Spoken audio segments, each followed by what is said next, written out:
Saya Revialka Ardiana dengan NIM 2484110009. Dan saya Muhammad Fajri Sidik, NIM saya 2484110037.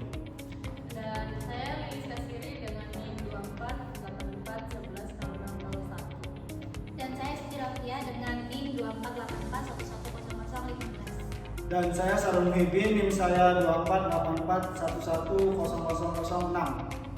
Oke, di sini saya akan menjelaskan tentang tugas pokok dari kelompok D. Oke, tugas dari kelompok D yaitu kami dari kelompok D akan membuat rencana aksi untuk menanggulangi adanya kerusakan jalan di Desa Kaliwulu, Kabupaten Cirebon, tepatnya di Kecamatan Pleret. Nah, kami berharap dengan adanya rencana aksi dari kelompok D ini mendapatkan simpati dan kepekaan dari masyarakat dan pemerintahan Kabupaten Cirebon. Baik, di sini saya akan menjelaskan perbedaan antara solusi dan rencana aksi. Dari solusi sendiri itu merupakan jawaban atau penyelesaian dari masalah yang dihadapi, berfokus pada pendekatan atau strategi untuk mengatasi masalah.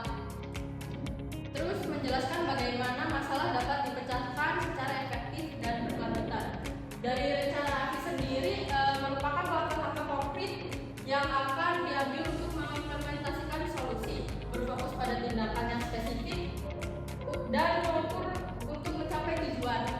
Lalu menjelaskan bagaimana solusi akan diimplementasikan dan siapa saja yang akan terlibat.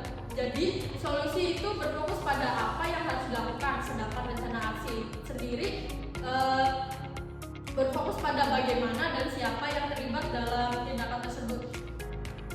Baik, saya akan membahas mengenai rencana aksi penanganan jalan rusak di Desa Kaliwulu, Kabupaten Cirebon, Kecamatan Pleret. Jadi rencana aksi yang akan kami lakukan pertama adalah pendataan dan juga pelaporan jalan rusak. Jadi aksi utama kami ini dimulai dengan mendata mana saja jalan yang berlubang, lalu kami semprot dengan cek pilok sebagai penanda bagi pengguna jalan bahwa saat misalnya berkendara di depan itu dia tahu ada jalan berlubang nih, jadinya pengendara motor atau pengendara mobil ini bisa menghindar gitu. Nah, risiko terjadi kecelakaan itu berkurang. Lalu setelah data terkumpul dengan lengkap, maka selanjutnya adalah kami akan melakukan pelaporan resmi kepada pemerintah desa untuk perbaikan jalan. Yang pertama itu langkah-langkahnya adalah pengumpulan data foto dan juga lokasi jalan yang rusak. Tadi lokasi itu kan di Desa Kaliwulu. Lalu yang kedua itu penyusunan surat permohonan perbaikan jalan diturunkan kepada kepala desa. Lalu yang ketiga kami akan mengadakan pertemuan dengan perangkat desa untuk menyampaikan laporan dan juga mendiskusikan ke depannya itu mau bagaimana gitu. Lalu yang keempat kami akan melakukan koordinasi dengan badan permusyawaratan desa untuk mendapatkan dukungan dan juga pengawasan. Lalu di aksi yang kedua kami akan membantu dalam pemasangan rambu darurat dan juga aksi gotong royong. Setelah kami tadi melakukan pelaporan, kami akan memasang rambu darurat di sepanjang jalan yang rusak. Lalu kami akan mengadakan gotong royong bersama masyarakat atau masyarakat sekitar untuk seperti menutup lubang jalan dengan pasir atau juga adukan semen untuk perbaikan jalan sementara. Lalu kami berharap pada aksi kami yang kedua ini bahwa pemerintah setempat kayak RT RW, Karang Taruna sama komunitas kepemudaan di Desa Kaliwulu itu dapat berkolaborasi dengan kami. Jadi untuk rencana aksi kami yang ketiga ini adalah membuat konten tentang jalan rusak. Tujuannya itu agar pemerintah itu menjadi terbuka gitu, terus masyarakat juga tahu ada loh ternyata jalan rusak di Cirebon yang separah ini gitu kan, agar pemerintah Kabupaten Cirebon juga cepat memperbaiki. Nah, salah satu konten ini ada di sini guys. Ini biar nggak berlubang jadi maksudnya ini pria ini itu aksinya itu dia jadi menyikat jalan lubang. Mungkin kalau misalnya kita lihat ya, kalau misalnya konten yang dilakukan oleh pria ini, aksi dilakukan ini tuh terkesan absurd gitu. Tapi ini tuh bentuk sindiran dan juga kritik yang cukup pedas bagi pemerintah gitu, bahwa udah parah banget ini namanya jalan rusak itu. Jadi gimana nih kita menyikapinya itu dengan cara kita kita mendukung, kita nge-share gitu ke orang-orang yang kita kenal bahwa jalan rusak di Kabupaten Cirebon ini separah ini biar cepat ditangani oleh pemerintah. Lalu aksi yang keempat atau selanjutnya itu ada penyuluhan perawatan jalan berkelanjutan dengan melakukan sosialisasi ke masyarakat. Jadi nanti kan jalan udah diperbaiki nih sama pemerintah Kabupaten Cirebon. Nah kita nih sebagai masyarakat tuh tentu saja harus menjaga di jalan ini kan. Jadi nanti kita akan melakukan rencana aksi itu, melakukan penyuluhan kepada masyarakat, terutama masyarakat desa Kaliwulu untuk menjaga jalan, seperti misalnya jangan parkir di pinggir jalan, terus juga jangan buang sampah di pinggir jalan, gitu kan. Jadi biar nanti gak banjir, gak cepat rusak jalannya. Terus juga untuk kendaraan-kendaraan besar jangan lewat situ kalau bisa.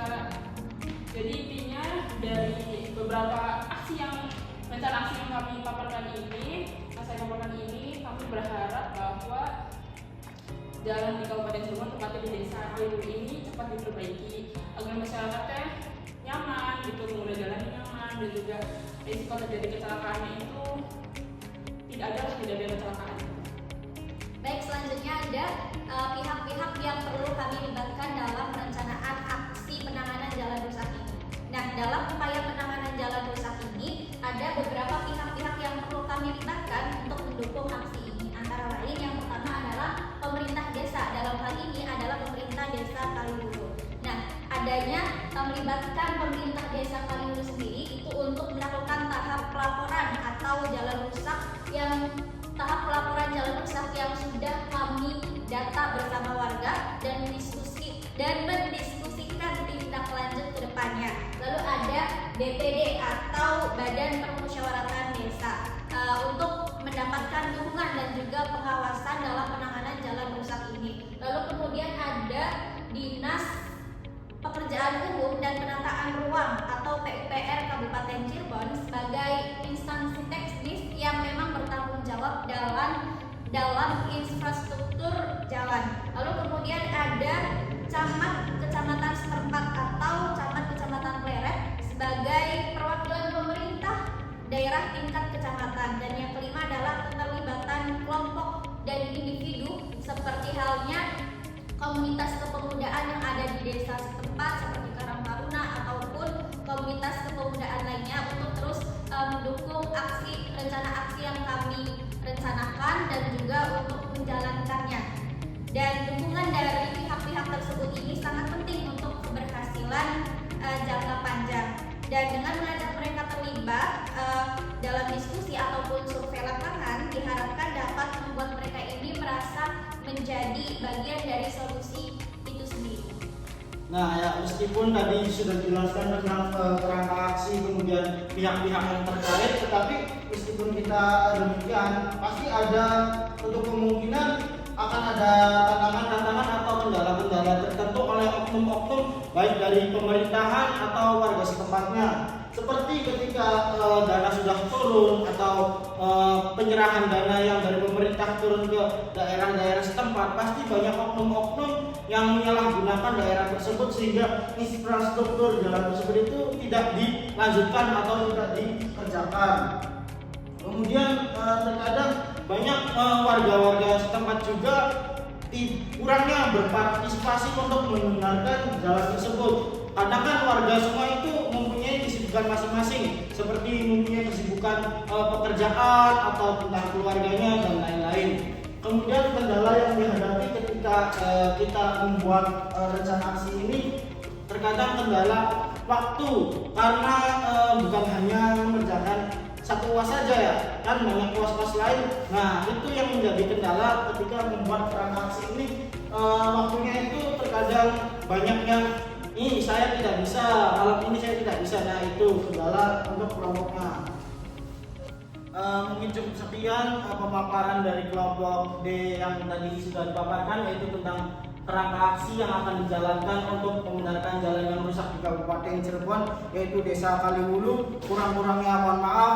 Wassalamualaikum warahmatullahi wabarakatuh.